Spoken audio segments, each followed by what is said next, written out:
আমি এখন বর্তমানে একটা দোকানের পর বসে বসে ঝালমুড়ি বিক্রি করি। দেখা গেল কোনো সময় 150 হয়, 200 হয়, 250 হয়, ওই টাকা দিয়ে আমি চলি। আমার পাশে দাঁড়ানোর মতন কোনো লোক নাই, মুখে নাই। আমি খুব কষ্ট আছি। আমার ভাত অন্য একটা বাড়ির থেকে কটা করে ভাত দেয়, সেই কটা ভাত আমি খাই।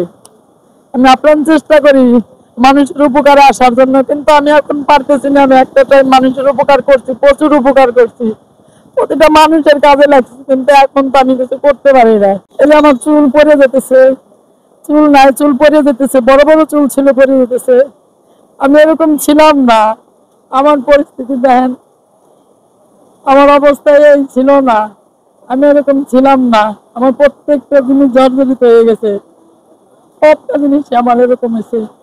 আমি শুধু বাঁচতে চাই, এই পৃথিবীর মায়া ত্যাগ করতে আমি চাই না।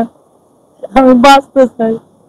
আপনাদের কাছে আমার কোনো ধরে একটাই মিনিটে আমি বাঁচতে চাই, আমার সহযোগিতা করেন আপনারা। প্রত্যেকটা মানুষ আমার দিকে একটু হাত বাড়ায় দেন।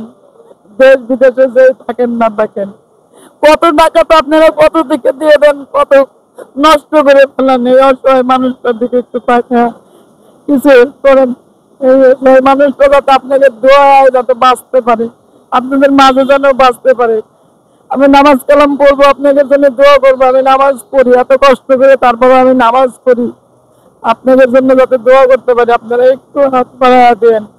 স্বামী নেই, বাচ্চা নেই, জীবন দশায় তিনি বিয়েও করতে পারেননি, বিয়ের স্বাদ তিনি গ্রহণ করতে পারেননি। এখন তার লিভার ক্যান্সারে আক্রান্ত। বাঁচার জন্য সে আকুতি মিনতি করছে, তার একটি ওষুধ কিনে দেবে এমন একজন মানুষ তার পাশে নেই। খুব কষ্টে কাটছে তার জীবন।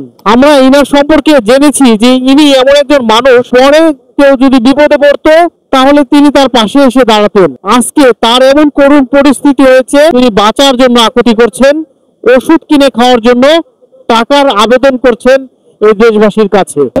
আপনাদের আরো যদি এই মেয়েটি পরিচিত থাকে এবং আপনারা দেশ বিদেশে যারা রয়েছেন, বিশেষ করে যারা প্রবাসী ভাইয়েরা রয়েছেন, একটু সহযোগিতার হাত বাড়িয়ে দেন এই মেয়েটির জন্য। আমার কেউ নাই, আমি একাই।